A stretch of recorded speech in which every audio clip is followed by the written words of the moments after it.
Assalamu alaikum and welcome to episode 14 of the Muslim Gamers Podcast. This is our first episode back after Ramadan. So, first and foremost, we hope you all had a beautiful and spiritually uplifting month of Ramadan. Eid Mubarak to you and your families. May Allah accept all of our fast prayers and du'as. Ameen. It Ameen. feels good to be back behind the mic with the crew. Now, we actually had a different episode planned for our return, something a bit more reflective and tied to the post-Ramadan mood, but with the Nintendo Switch 2 news dropping so recently, we couldn't help ourselves. It's fresh, it's exciting, and we've got a lot to say. So in this episode, we'll be reacting to the reveal, sharing what we're hopeful about, what has us raising our eyebrows, probably a lot more of that than what we're hopeful about, and what this new generation of Nintendo might mean for gamers like us. Let's get into it. I am joined by co-hosts Abdul, Laughing Man, and Nael. Assalamu alaikum wa rahmatullahi wa barakatuh. Wa alaikum salam wa rahmatullah. Wa alaikum salam. Holy How crap, is we're on everyone episode doing? 14? 14, yep. Dang. Let's go. I've only been here for like half. It's been busy. Yeah, you've been pretty busy, Abdul. Yeah. Yeah. Traveling. Traveling, moving. Yeah, moving itself alone could take quite a bit. But at least it didn't stop you from, keeping up to date with this current Switch 2 news. So we're going to do things a little differently this episode. We're just going to jump straight into it. We're going to keep this a shorter episode, just talking about our Switch 2 reactions. So, yeah, I know there's a lot to talk about. So I think let's start with the good. How do you guys feel about that? Yeah? We'll do good, the bad, and the ugly. I think we should start with the bad and then go to the good. So we end things. We're gonna take longer on the bad. We all know this. I agree with Laughing Man. That's why I'm saying we get the good out of the way first, and then we just take our time with the bad. I think we should end the episode on the good. No, but I'm saying end it on the good. No, what the heck? Okay. No, I disagree. All right, let's take a vote. We can't even agree on this. I think it's 50-50 It's already on the split, vote. brother. Yeah. All right. Faraj, call it. You put your foot down. Listen, Abdul, this isn't a discussion on your favorite Kingdom Hearts game, okay? So I start with the bad and with the good. No. You know what? Let's start with the good. That way we just get that out of the way, because there's not much to talk about. I feel like we're going to end on a bad note anyway, so it's there's okay. not much good to talk about anyways. All right. Not with that attitude. So I think what I do want to start us off with is actually not what this past. It wasn't it was part of the Nintendo Direct for the Switch too, but what I actually want to start with was what the Direct that happened before that, where they revealed Pokemon ZA and all that, and along with a few other bits of news. One thing I do want to talk about and it's actually part of the good in my opinion, is the virtual card system. I don't know if you guys know what I'm talking about here. Yeah. So in our notes, I linked to Nintendo's own page about the virtual game cards. That's the where you can share, right? Yeah, basically makes all of your downloadable games, or like the games that you purchase digitally, into a virtual card. Yeah. What's great about this is that for some idiots like myself who bought 2 Nintendo Switch systems, which you don't need to do, absolutely not. I just ended up doing it anyway because I just felt like, hey, let me waste some money here. What ends up happening is currently the way it is if you only have one Switch set up as your primary, and then whatever is your secondary, any of your digital games that you try to purchase, and this includes physical games that you have with DLC, every time you try to start it up, it'll have to do a check with the internet to make sure you can play it. And that's only on your non-primary system. On your primary system, anything goes. And also on your non-primary, it's only your account that you purchased it with that you can use it to play. So anybody else's account can't access it. Won't work like with your family account, like the other. Yeah, on the secondary. Yeah, there's a bunch of limitations to it though. Yeah. You can only limit. And it has to be local. You can't like. That's the new way. I'm just talking about it before and after, like how it currently works right now. It doesn't. Yeah. The sharing is a little bit more. So, I will admit the virtual cards. I don't think it's a perfect solution, but it's better than what we have right now. I think the best way to do it. Better. Yeah, the best way to do it is the way Steam. Yeah, Steam Family Sharing. Absolutely. Like they could have done it, but they just chose not to because it's like, hey, let's just make things a little harder for people. Yeah, it's Nintendo, exactly. Well, to be fair, I think Nintendo, isn't their strong suit. Whereas other companies are slowly completely moving away from physical into digital. Now, I personally don't care. I've always gotten all my stuff digital, but I know some people, they do care about physical, because physical you actually own the item, and with digital you never know, a company could just like take away the license. Nintendo's trying to find like a bit of a middle ground. Like that's Right. what I see here. But I do agree, Steam Family sharing, that is like the superior option. Yeah, absolutely. And I haven't you seen don't need anything to be better local. anywhere else. Yeah. The only downside to the only limitation to Steam Family sharing is I think you have to be in the same region. You can't. No, it's only in the US. Oh, it's only in the US? Yeah. Mm-hmm. So you can't. No. It's any Steam account anywhere, but you have to be in the same region. So like someone in the US, they can't make a family with someone in Japan, for example. But us, all four of us, we could do a Steam Family share and make our pile of shames bigger if you guys wanted. But yeah, let's say there's people in other regions that have family shares. Yeah, actually, with Steam recently they changed it to region only, in region only. I know some people because I know they were people internationally were sharing with each other at one point. Yeah. Oh, this is before the family. This is that's with the original major update. Yeah. Okay. Yeah. Well, before the official launch. This was in the beta. You could still kind of do that. Yes. Yeah. I think at first there were only, maybe when it was there were very beta, few limitations when it first dropped, and then once it kind of went to full launch, they added a few restrictions. Because when I was trying to add my account, I had to be logged my Switch account in on the same Wi-Fi network, and that Steam account. I mean, my Steam account. Sorry, yeah. So we had to log it into the same Wi-Fi network, and then it joined. Okay. Yeah, I was wrong about the US only thing. I just looked it up too. So yeah. But yeah, obviously Steam does it best, but at least with, like you said, Laughing Man, with Nintendo, at least it's somewhat of a middle ground. And for someone like me, it makes things a lot better because the one that I have set up as my secondary is my Switch Lite over here, and it's meant to be more of a portable system, and I can't use it as portably, especially because a lot of the games I purchased were digital. And it needs to have an internet connection. I think I shared once too. It was like the one time I took it out with me was at a hospital when I went to go visit a family member, and just when I had some downtime and I'm trying to play it, I can't play any of my digital games because the Switch Lite refused to connect to the internet there. Like every other device I had worked, but it was just a Switch Lite that didn't want to connect to the internet there, so I can play. So the virtual card system, I think, is definitely an improvement on that. Anybody with the same account. Now, they did specifically mention that this is for up to 2 Nintendo Switches that have the same account. So if you're someone that has more than 2 Switches, I don't know how that's going to go. We'll find out when it launches. Why do you have more than 2 Switches? I mean, you have multiple kids. Yeah. So it could be as simple as that. But you can make for multiple kids too. It would make it better to have to purchase the game individually for the kids. Yeah. Rather than having your account be, because your account can only be the primary on one.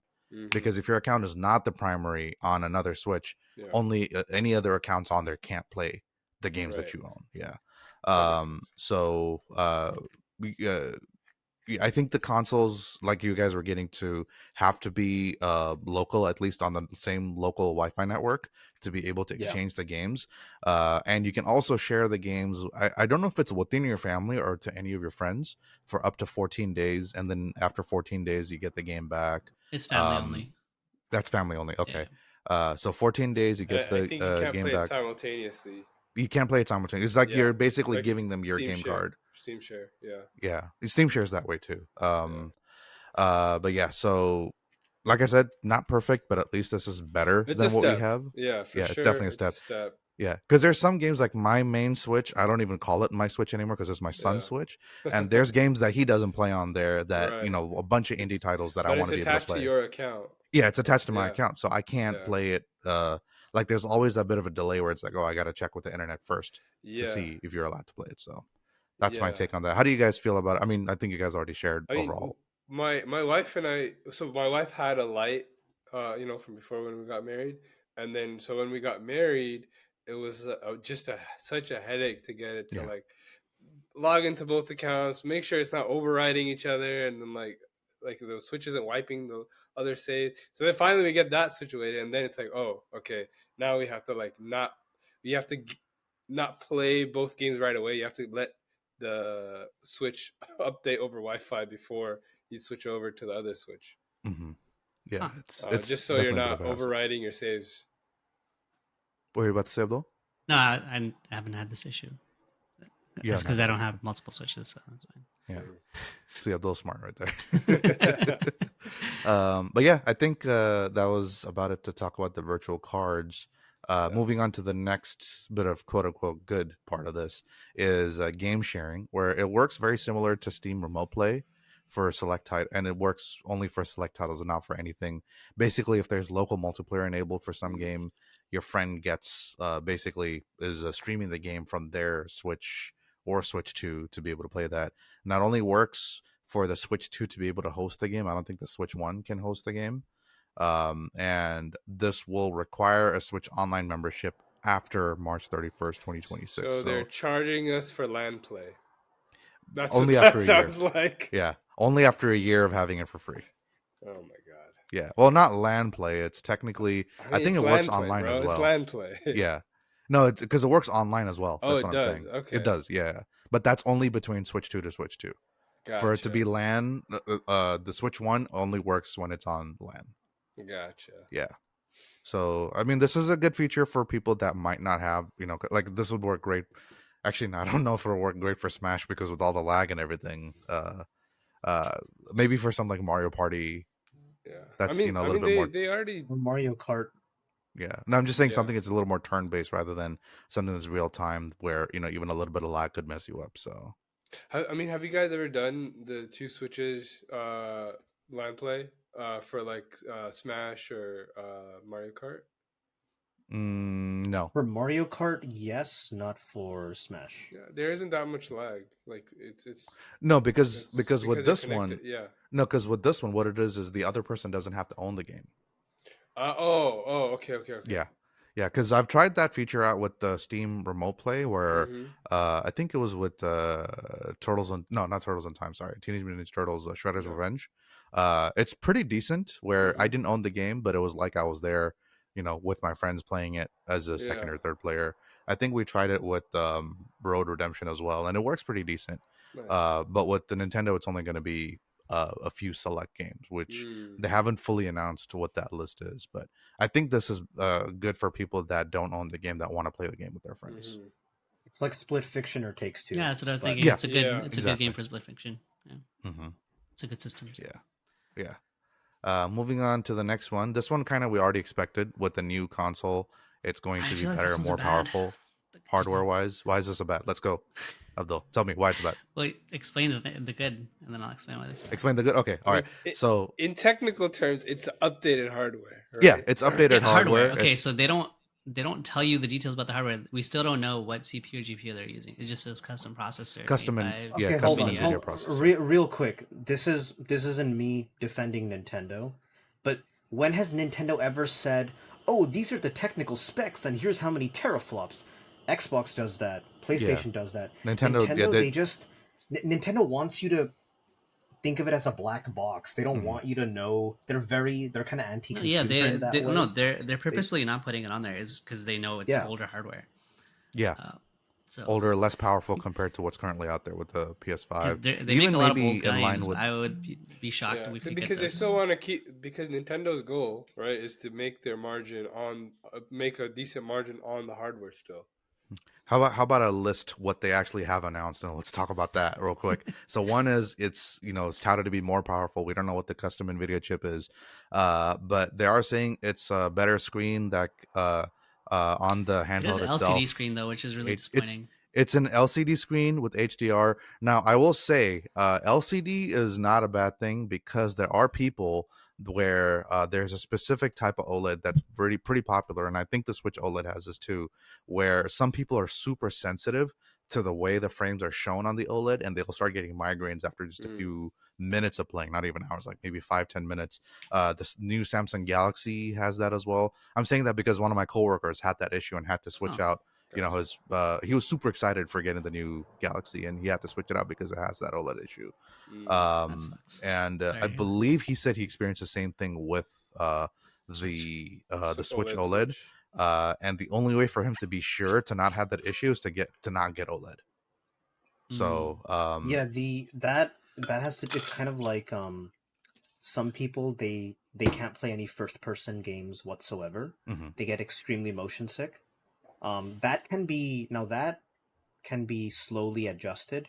You increase the FOV, you slowly play more first-person games a little bit at a time. In your brain, in your eye, they adjust. If you hear that, that's my bird. He's sometimes happy. But yeah, that is an issue with some people, and so LCD would be better for them. Mm-hmm. With that said, I'm very skeptical of LCD that does HDR. Yeah. Because the HDR isn't probably very peak brightness. So I recently, for those that don't know, I got an OLED monitor. So I went down that whole OLED monitor rabbit hole, the whole HDR rabbit hole, the whole 1000 nits, BPC, all these technical terms.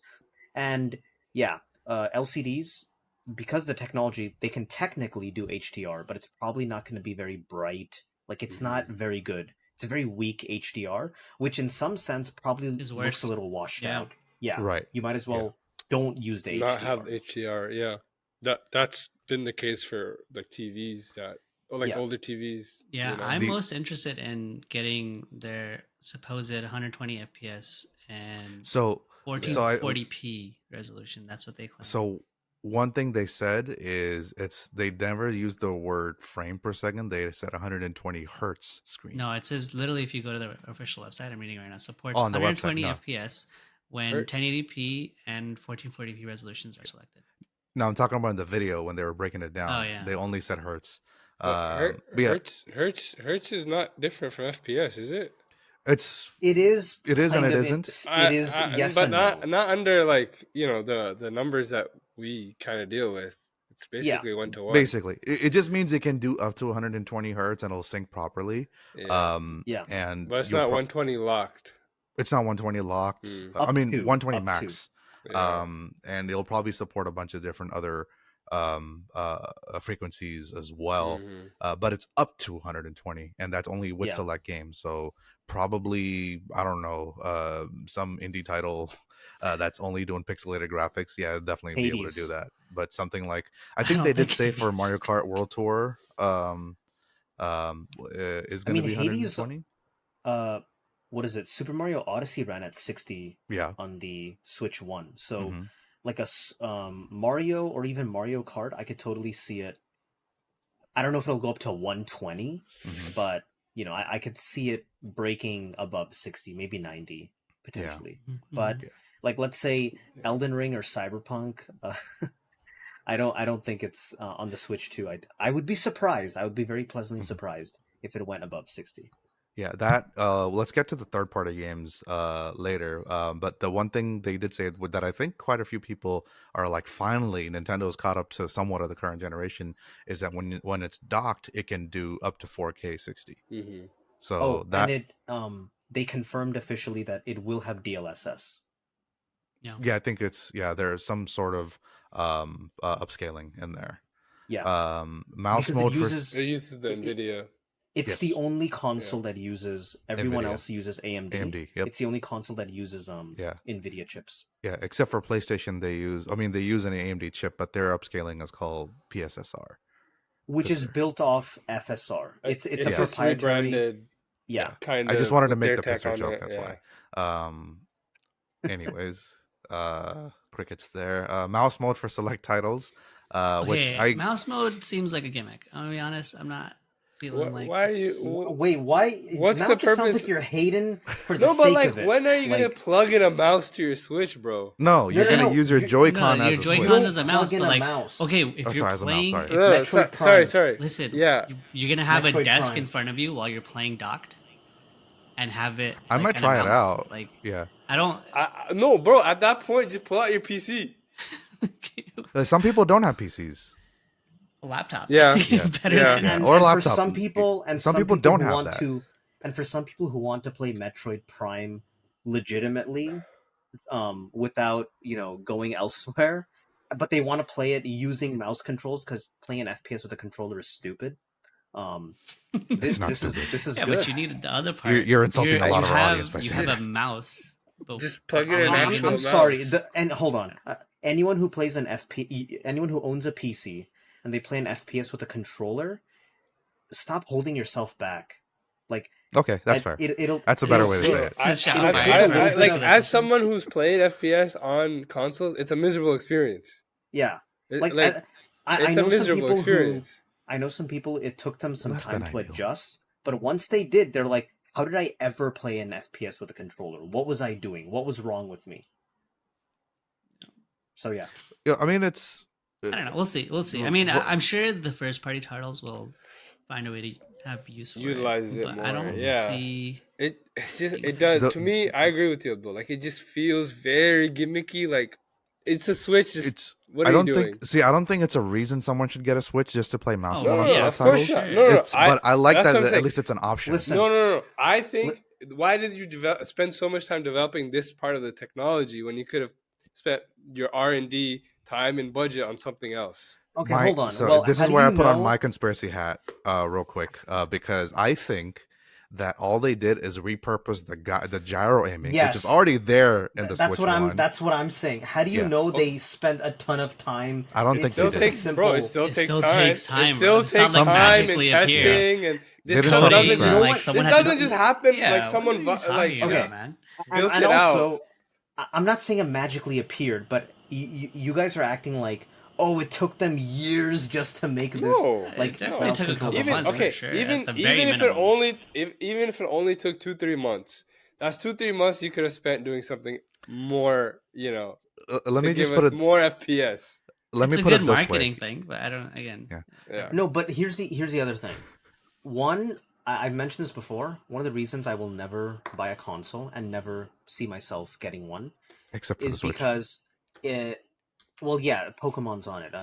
The day Nintendo breaks free and puts their first party stuff on Steam is the day we achieve world peace. Mark my words. You have Palor now. You don't need Pokemon. No, I don't. Hey, they're wrapping up those lawsuits. There's a Palor dating sim. I don't want to play. I'm sorry. I don't want to play stupid Minecraft while I'm playing Pokemon. I want to play Pokemon. Okay, you can play the story. You can play the the dating sim. If you as a consumer, you're a PC gamer, right? No, but hold on. Let me finish. PC gamer. Let him finish. The fact that this has mouse controls would push you to buy this console or not? I love how spicy this is getting. I love it. So, Metroid Prime, that's exclusive to Nintendo. Yes. That's not. I don't have to worry about PlayStation or Xbox because all their stuff is gonna come to PC no matter what. That's the case now, thankfully. At some point in time. But let's say Metroid Prime, that is a first-person game. I don't want. I would be like, okay, I have to tolerate using a controller and dealing with the high aim assist. I'd have to tolerate it. Now, something like Metroid Prime 4 Beyond, which is coming up, I can, if I get that, I can use the built-in mouse controls and aim properly. It's for stuff like that. It's not like every game is going to use that gimmick, because I don't see every game using it. But if Nintendo chooses to make more first-party or, I don't know, even exclusive first-person style games, it's good for that. They made that Metroid Prime, what was it, remastered? Yes. If I get that, I can play it using mouse controls instead of using this stupid, controller with aim assist. That's the main reason I see it as a plus. Is it a gimmick? No crap, it's a gimmick. But I'm saying this gimmick benefits certain titles like Metroid Prime. And I don't see how that's a bad thing. Yeah, people thought the motion controls on the Wii were a gimmick. But let me just say this. As if we want to use this podcast panel as a sample size, half of us are excited about it and the other half are super skeptical, like why is it I wouldn't say I'm excited about it. I'm like, well, they're not negative on it. They're not crapping on it completely. He sees it as a net positive. A net positive, exactly. You're a net positive. Yeah, at the very least a net positive. So I'm more neutral on it. I think Nael and Abdul, they're just scarred from the Microsoft Connect. I think they're a little traumatized and they need a little therapy from the Microsoft Connect. I have no ties to Microsoft. Speaking of Connect, they also did kind of show off a little bit. This isn't in the good section, but it's just like, why are we bringing back the Connect? Because they did show off a little bit of the USB camera that some games will have this, like where you're in like the game and you use Mario. The Mario Party one where it's like, oh, you're like literally jumping to hit the thing on your head. Going back to hardware though, I do appreciate the larger Joy-Cons. Yes, more ergonomic. That is good. Yeah. I did like that. And the sticks look beefier too. Yeah, they look okay. Like well, they're not gonna start drifting after 2 uses. Now we'll see if we don't know about the drift. If that holds. How sturdy they are, but they are bigger, which is nice. Yeah. I guess I just realized all of you guys have bigger hands. I'm fine with the current size. It's so tiny for me. It's very tiny for me. I had to get the Hori Split Pad Pro to be able to play it portably. Yeah, I have that. That's way fair. more ergonomic. No, that's completely fair. Yeah, and the Pro controller is miles ahead of the Joy-Con. I'll let my son play with the Joy-Cons before I even touch them. Speaking of controllers, they're making that new kind of a revamped GameCube controller. Yeah. As well for the Switch. Although that's limited time, it's going to watch it be scalped. It's going to be on. Is it USB-C controller? I believe so. I don't remember. Is it USB-C? I believe it's USB-C and wireless, if I'm not mistaken. I didn't look too much into it. So you could use it. You connected your PC as well if you wanted to. Potentially. Yeah. So you know what that means. Now, 12 gigs of DDR5 RAM is decent. Did they confirm that? It's not fully confirmed, but it was leaked. Okay. It's one of those leaked. Yeah, we're gonna have to wait for official people to start ripping it open. Yeah. Right. We need Digital Foundry to tear it. Do the tear down. We need the tear down. Yeah. All right, let's continue on. Going back to the peripherals real quick, they did also confirm, it wasn't in the direct, but they did confirm afterwards that basically almost all of your peripherals from the Switch 1 will work on the Switch 2, nice. Including existing Joy-Cons, which is very good. Speaking of peripherals, that stupid camera Discord wannabe, hey, we have the Discord wannabe too, yeah. Yeah, it's Discord wannabe and a Kinect wannabe. That is going to be... every other company's just officially embracing Discord. Nintendo's like, we pretend you don't exist. We're going to create our own Discord. Yeah. Mario and Luigi. But speaking of, another positive is you can, if you download that app, you can take a pic or a screenshot and immediately quickly share it on social media and stuff. The pricing on that is insane. The camera, did you guys see the pricing? What was it, $60 or $100? Oh, the camera's pretty pricy, yeah. Yeah, that's how much insane, is it? $100? And okay, we're gonna get is it like a at least HD camera, 1080? I think it's 1080p at least. How much is it? Switch 2 camera price. But $50. That's not too for bad. An HD camera, it's not the worst. Yeah. And it's not like you need the camera. You probably you don't need the camera. They're just trying to make an extra few bucks on the camera. It's not like whatever. It's not like they're selling a computer and then selling the stand for an extra $1,000. The wheels. Right. Who would do that? PlayStation. Apple. Sorry, I had to clear my throat there.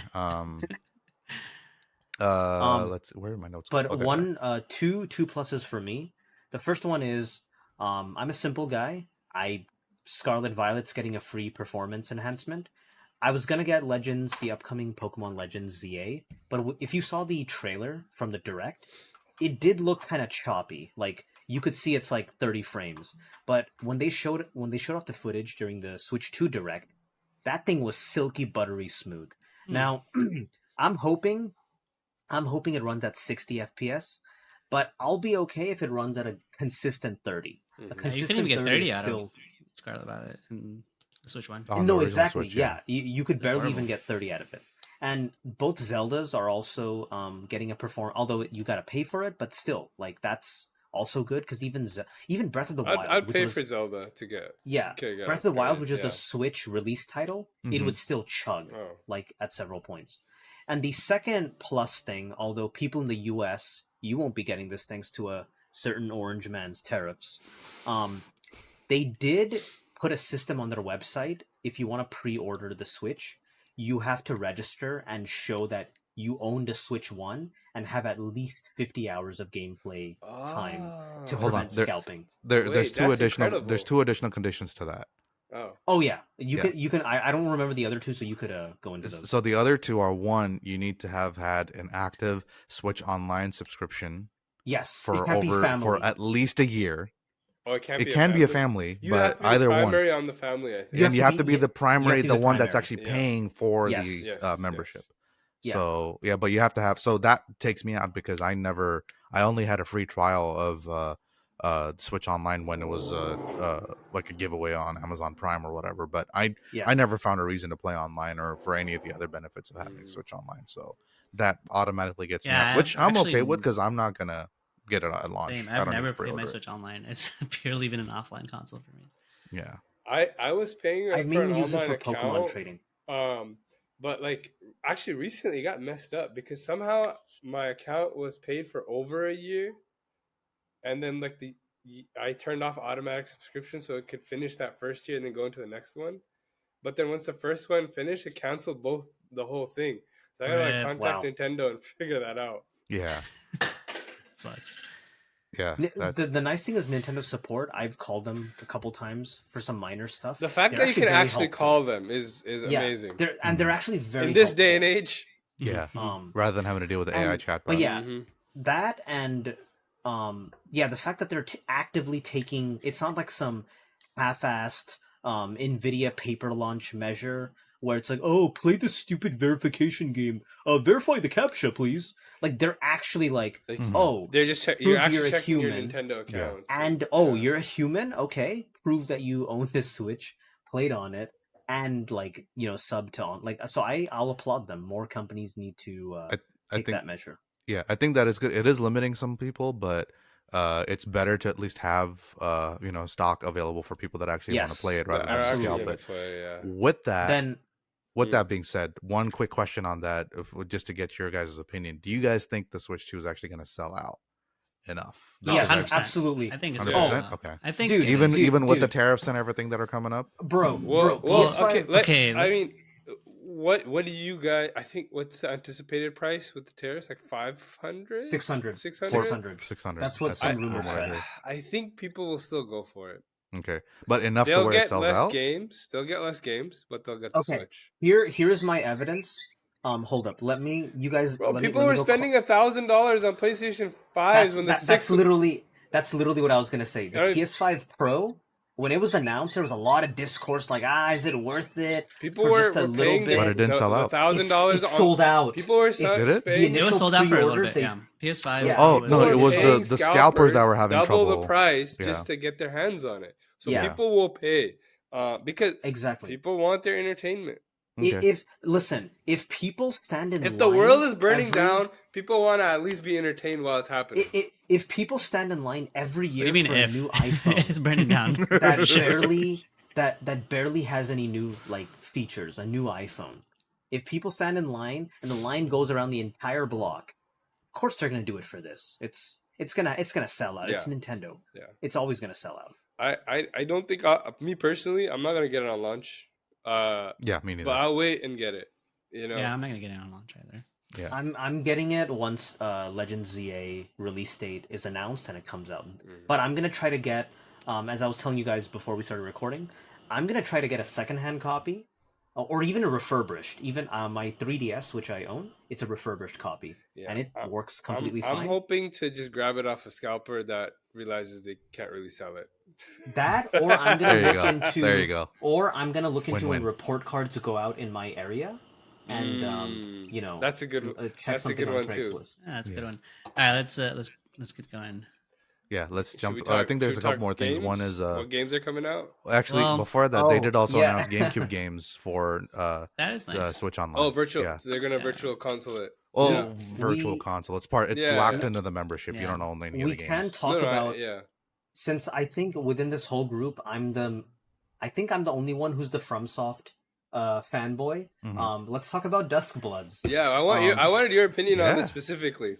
Okay, I wanted your thoughts on this. I did. I thought I was burnt out of FromSoft games. It turns out now I'm just burnt out from Elden Ring.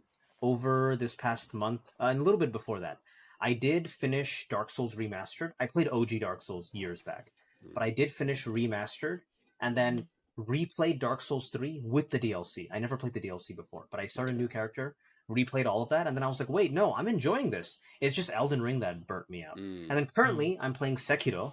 I am about halfway through it. And some of the hardest bosses, took me a couple of attempts, and then some mini bosses, which aren't supposed to be hard, are whooping my butt. But yeah, Duskbloods. When I first saw the trailer, I was watching it. I was actually sitting in a Discord group with some friends watching it. And at first we're like, yo, why does this look like Bloodborne? The narrator is speaking in very cryptic language. Why is this like? Is this like some Bloodborne stuff? And then we see the FromSoft logo, and we're like, whoa, whoa, whoa, whoa! This is from. And then we saw Nintendo Switch 2 exclusive, and we're like, why is it an exclusive? But then we're like, okay, it's probably a timed exclusive. It's probably going to come to PC, and I'm still hyped for it. It's Lovecraftian. There's a bit of steampunk elements. There's a character wearing a jetpack. There's guns. And then they announced that it's a PvPvE game. Mm-hmm. So it's up to 8 players, and it's like a sort of extraction shooter title. So you go into the game, and you're competing with 7 other players. You can cooperate with some of them. And then there are winners, there's losers, but you all get rewards in the end. And that kind of killed the hype, because I was like, man, this is literally Bloodborne 2. This is literally a spiritual Bloodborne 2. So I don't think I'm going to be getting it, but I might change my mind, because the whole setting, the aesthetic looks amazing. But I'm not a fan of, like, I don't play Souls games for the PvP. There is a thriving community of people who play Souls games for the PvP, but I always thought the PvP's tacked on. It's kind of stupid. Then FromSoft, their netcode's always been shoddy. If you do PvP, there's always delayed hits. It's like, oh, I did a hit, but the hit doesn't register until, like, sometimes there's like lag and stuff. But at the same time, it doesn't interest me, and my hype for it has been killed. But at the same time, Miyazaki did an interview, and he said, he reassured people, he's like, oh yeah, we're not, we're still, single player games are still going to be our main focus, but we're trying out, a little bit of something different. And I'm all for a studio experimenting, trying something out different. And they're doing that with their other project, Elden Ring Night Reign, which is also a co-op kind of a PvE style. It's like a roguelike PvE co-op. Yeah. It's a roguelike PvE, exactly. So I'm all for studios trying stuff out, and I have a feeling they're using this as an experience to get more like experience with developing multiplayer stuff. Right. And they might use that knowledge to then cook up something new in the single player space. Possibly. So that's kind of my roller coaster of emotions with the Dusk of Bloods. But I still like the aesthetic. I'm going to keep up with the news, see what happens, and who knows, maybe I'll change my mind on it, but I'm not interested in a Souls-like PvP VE title. Mm-hmm. I thought it was going to be a single player. I think Miyazaki did keep saying that. Oh, we're still going to focus on the single player games. Yeah, from he did reassure so that. I'm sure. Yeah, where there's a demand for it. We know we're going to see it. They're just going to try it out. We'll see how it goes.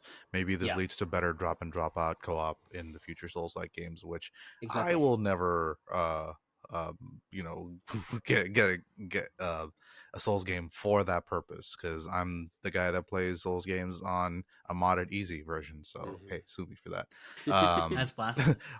Yeah. Hey, I play how I want to play. Okay, no one tells me how to do it. He paid for it.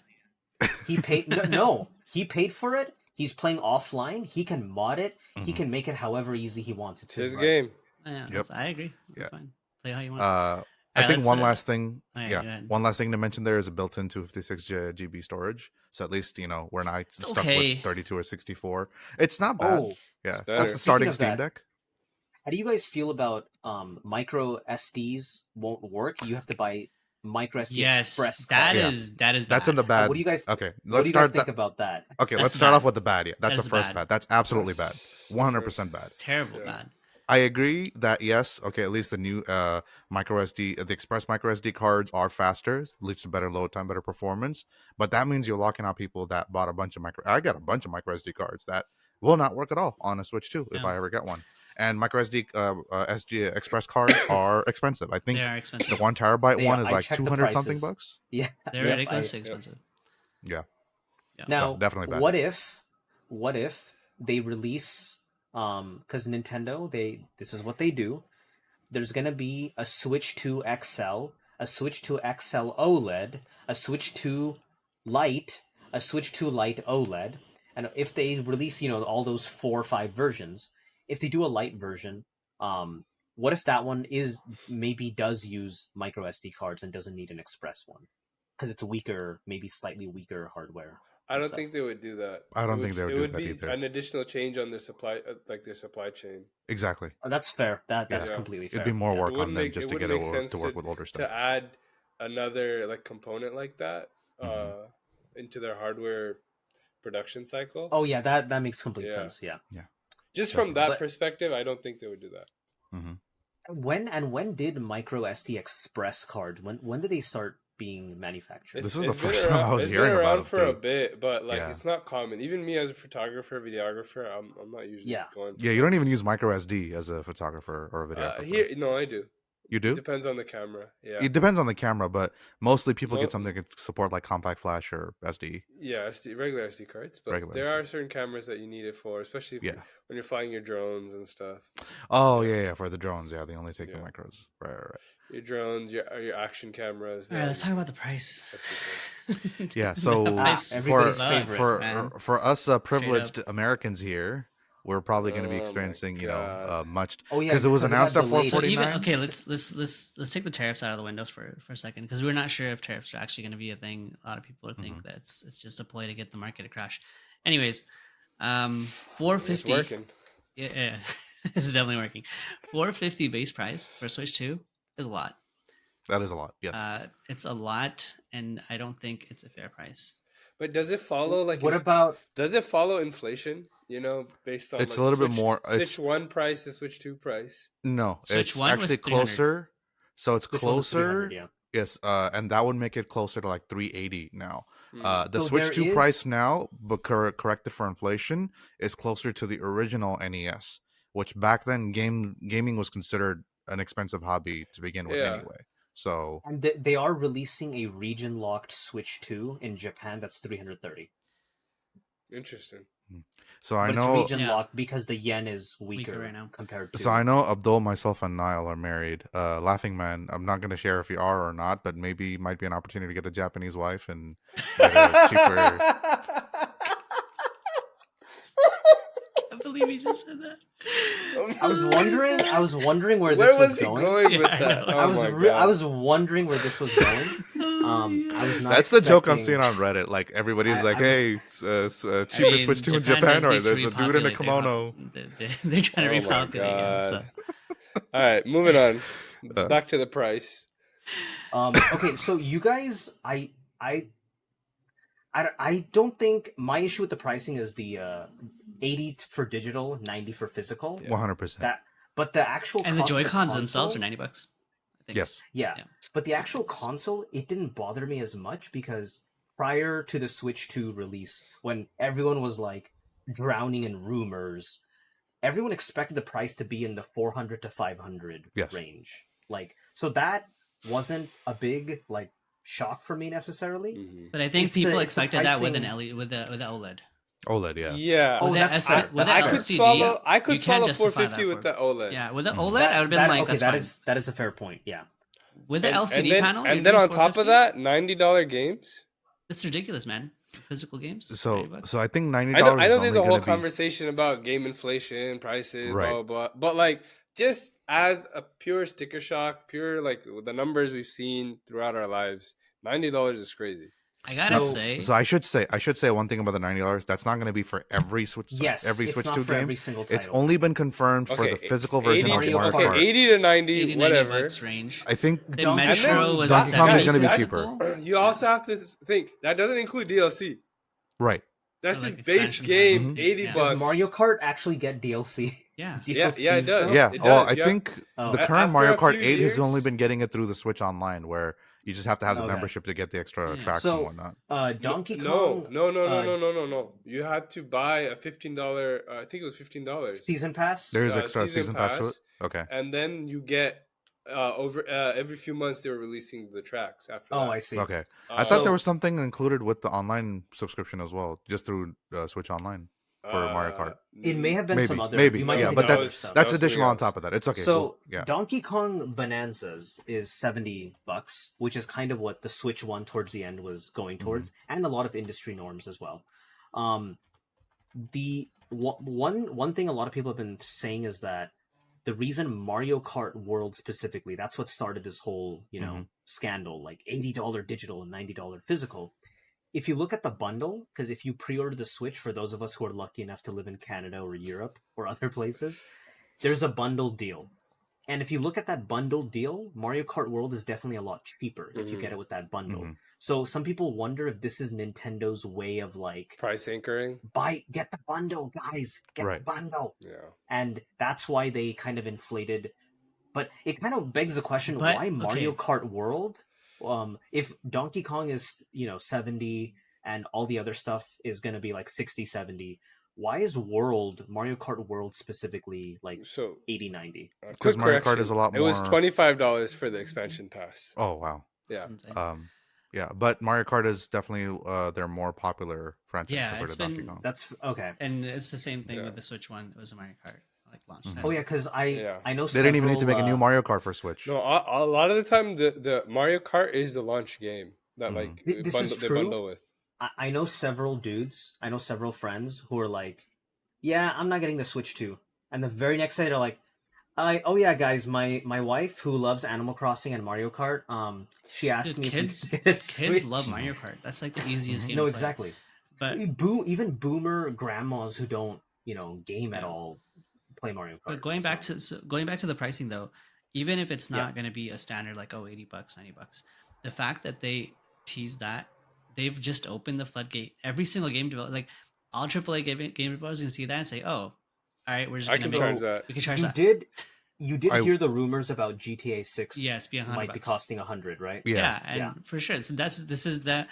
I would have not expected. I know Nintendo's not like, all that great, but I didn't expect Nintendo to break the ice of capping. Be the first one. If it was like EA or if it was Activision. It was another, I would have expected this from like Ubisoft or EA. The other thing is like Nintendo doing it, man. if it was like $80, $100, whatever game we're talking about, but like no DLC, like you get the full game on launch, sure, I'm not gonna be mad at it. But it's $80, $100, and then $20 here, $15 here, especially like if you're into the game. They know there's people that are going to pay that, so they know that's the thing. Nintendo fanboys are insane. They're going to pay that and price tag. And to respond to what you said, Abdul, I do agree that it's weird to see Nintendo being the one to break the ice on it, but somebody was going to break the ice on it. It was inevitable. Somebody was going to. But you would expect that from like PlayStation to be the first one to do it. That's why it's so surprising. I would have expected PlayStation was starting. PlayStation was starting. Many of their first party games cost like $70. And they were starting. It was both the PlayStation and Microsoft with the current gen of consoles, with the PS5 and Xbox Series. They said, okay, we're going to do 70. And then but normally, Nintendo upped their pricing. What was it, 2 years ago? Right? It was only for Tears of the Kingdom. Tears of the Kingdom. No. It was all modern AAA games. Because even Harry Potter was 70. Wait, really? Yeah, on the Switch it was 70. Breath of the Wild is still. Really? Harry Potter on the Switch was 70? Bro. Yeah, Hogwarts. It was 70. Hold up. Wow. Hold up. It's criminal, man. That is criminal. Runs like crap on the Switch. Oh my god. So basically, all major studio games after like I think it was 2020. Dude, it's 60. 23. Hogwarts Legacy is 60 on the Switch. Oh, maybe because I got the DLC. Bro. Yeah. Bro played himself. Oh man. Well, I wanted the DLC, so it's only Tears. It was only Tears of the Kingdom. Yeah, okay. Like every other game I'm seeing, like the last Xenoblade Chronicles X. Like they could have, if they could have just stayed with 70 because they just raised their prices. That's the point I was about to make. Is usually when you see a price increase for games, it'll stay that way for at least a decade. At least a decade, if not a decade and a half. For it to go from 60 to 70, that took about 14 years. So some people are speculating this because if they made this pricing, they made this in advance because of the Trump tariffs and stuff. Possibly, they did say that too. Yes, and there's some speculation that the pre-orders in the U.S. got delayed because they see the reactions and if they might like adjust things accordingly, possibly. But yeah. the new round of tariffs did kind of come out of nowhere after the Switch 2 announcement. So yeah, it could be more. I mean, it probably is going to be more. But like Abdul said, we'll wait to see what actually happens with the tariffs. I think a couple of other things we got to talk about here. I've kind of made my peace with the games being more expensive, but it is what it is. I know that there are some games that if you do buy it physically, you're still going to have to install the entire game onto your Switch. It doesn't run off those are only for the key cards. Unlock cards, basically. They're like key cards. Yeah, the key cards. But it's those basically are like mainly for digital stuff that never had a physical release, or a game that's too big to fit into the 64 gig card. Yeah.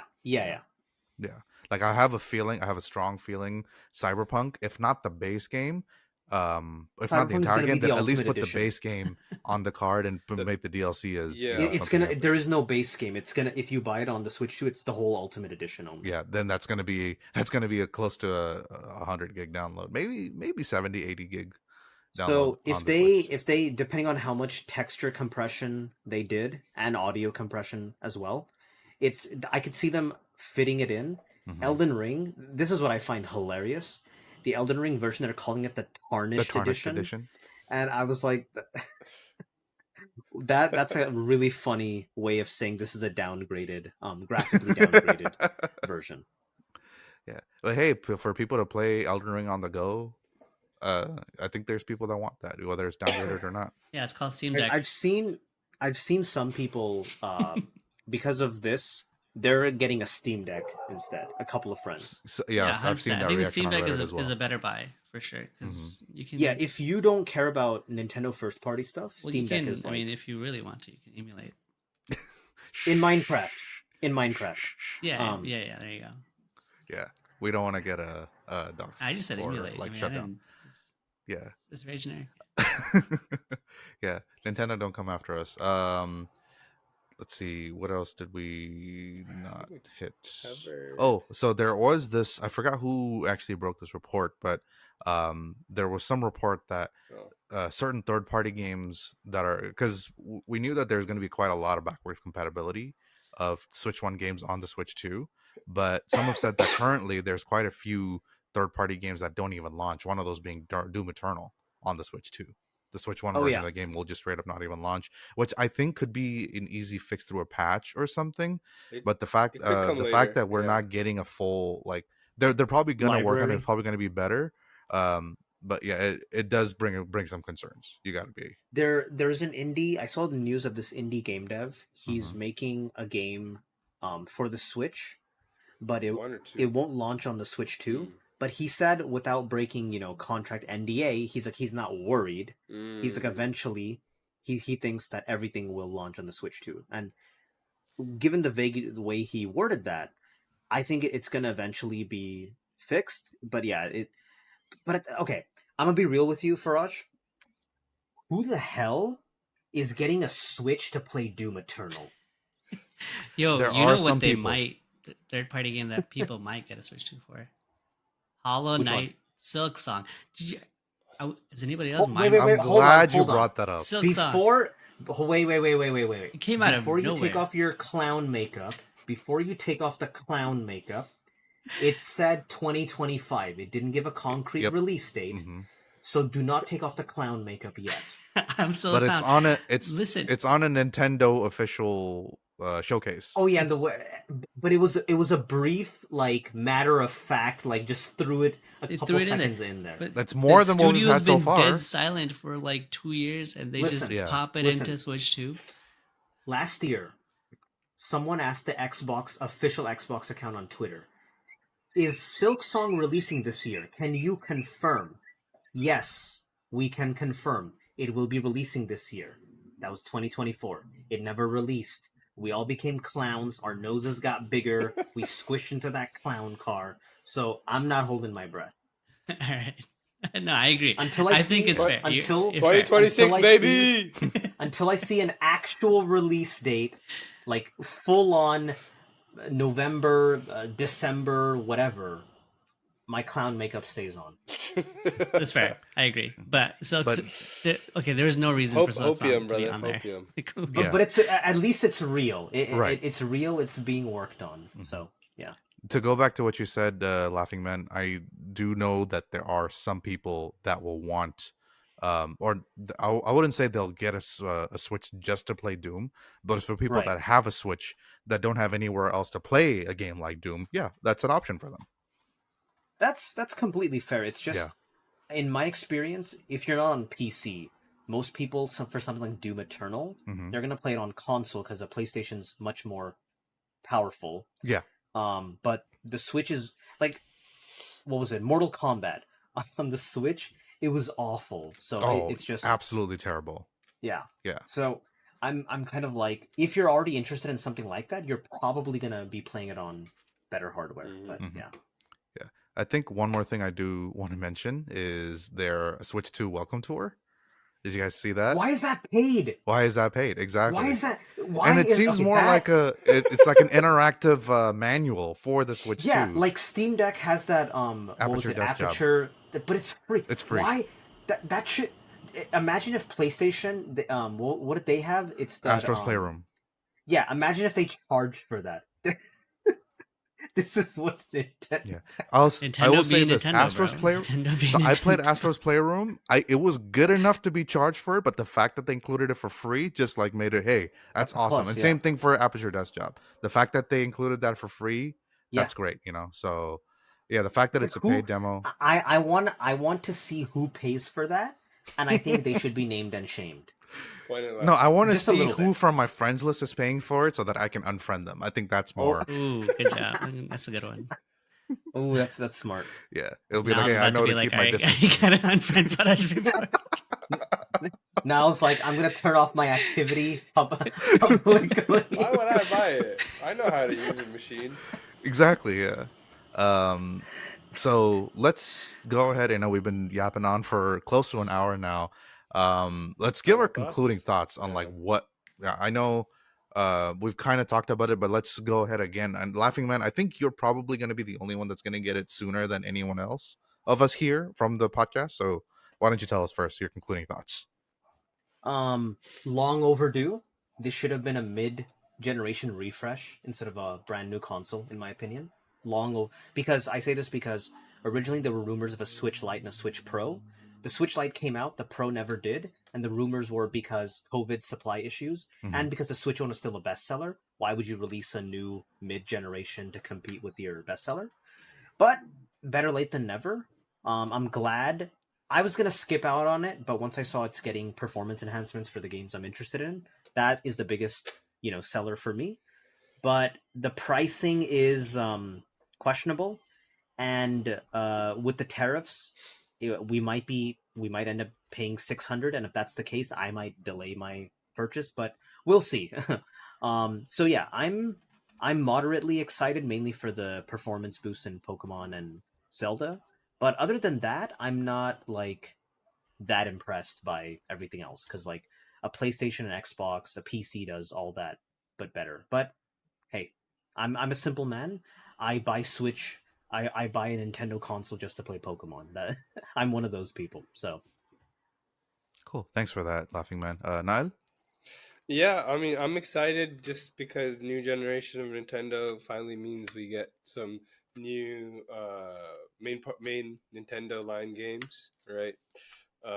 Been waiting for those for part of a decade at this point. So I'll get it eventually. I'm not in a rush to get it, but I'm excited. Cool. Thanks for sharing that, now. Abdul? I'm mixed on it, if I'm being honest. I'm not a huge Nintendo fan. Like, I love Nintendo games, I'll play them. But I don't see me needing this console anytime soon. I mean, when the Switch came out, it was kind of revolutionary in what it was doing. But now there's competition that it has in that space. If you're Nintendo only, yeah, this console for you probably. But if you want the handheld gaming experience, I think there's a lot more to offer that's better. On that point, I should say, while we do, talk up the Switch, the Steam Deck a lot, it is not something that you can just go to Target and buy. You do have to have a Steam account.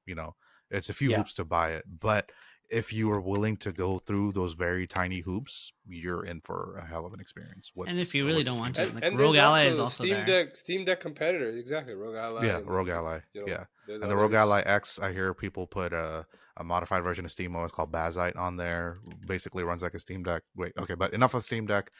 My concluding thoughts.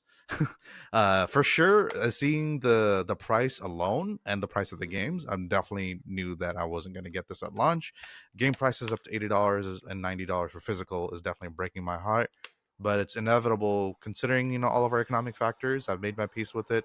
I was angrier at first. Like, it actually literally upset me, a laughing man, when he sent it in our group chat that games are gonna cost up to $80 to $90. Like, it actually ruined my day. Not because of you, but because of the news. But I made my peace with it since then. You hear that, Nintendo? You ruined Faraj's day. Yeah, you ruined my day, Nintendo. But it's okay. He deserves a little compensation. Yeah. I'll probably end up getting the Switch 2 somewhere down the line because I have a kid who games, and it's a more kid-friendly system compared to the Steam Deck or something. Although I should say my son is eyeing my Steam Deck, so I gotta watch out for that. He's gonna get older. Yep, he's gonna get older, and I'm gonna end up with arthritis someday. I don't know. You buy the Switch 2 for yourself and give him the original Switch. Be like, you get this. No, he is using the original Switch. That's why I bought a Switch. He's already taken over his. And then when the Steam Deck Plus or the Steam Deck XL or whatever comes out, yeah, then he can have my OG Steam Deck. Deck. Yeah. But this Direct just made me feel like, even as a Muslim, spending, I sometimes do question myself spending, $50, $60, if not more, on a video game. The last game I spent that amount of money on was Tears of the Kingdom, but and I did get some play out of it. But at the same time, it's like, is that the best use of my money? Obviously not. No hobby is the best use of our money, but if it's giving you some entertainment value, great. But I feel like $80 to $90 is kind of pushing it. It's a lot. That just gives me more of a reason to be a patient gamer and just go through my backlog. Yeah. They gave me a reason to dust out my 3DS because there's quite a few games I haven't played on there. My PSP that I dusted out because there's games I haven't played on there. A bunch of games I own on PC. I got enough to keep me busy until my son is like, hey, Dad, let's go get a Switch 2. Inshallah. Yeah. Inshallah. And with that, we wrap our first episode back from Ramadan. Jazakallah khairan. Thank you guys for everyone for tuning into the Muslim Gamers podcast, whether you're listening to us on audio form or watching us on YouTube. It felt great catching up and diving into all the buzz around the Switch 2, even though we did a lot more bashing than we were talking it up.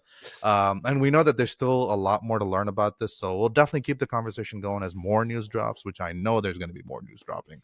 And as always, we'd love to hear your thoughts. Let us know in the comments. Are you excited for the Switch 2? Cautiously optimistic? Completely burnt out and want to switch over to the Steam Deck? Because, hey, that would make us happy too. Let us know. And don't forget to subscribe to the podcast. Follow us on Instagram, Blue Sky, and TikTok. Of course, I did not put our actual handle in my notes. I can't remember it off the top of my head. So check the show description for how to follow us on Instagram, Blue Sky, and TikTok. So that way you can never miss an episode and stay connected with the community. Until next time, belated Eid Mubarak once again. Stay safe, stay blessed, and happy gaming. Assalamu alaikum. Wa alaikum salam. Assalamu alaikum.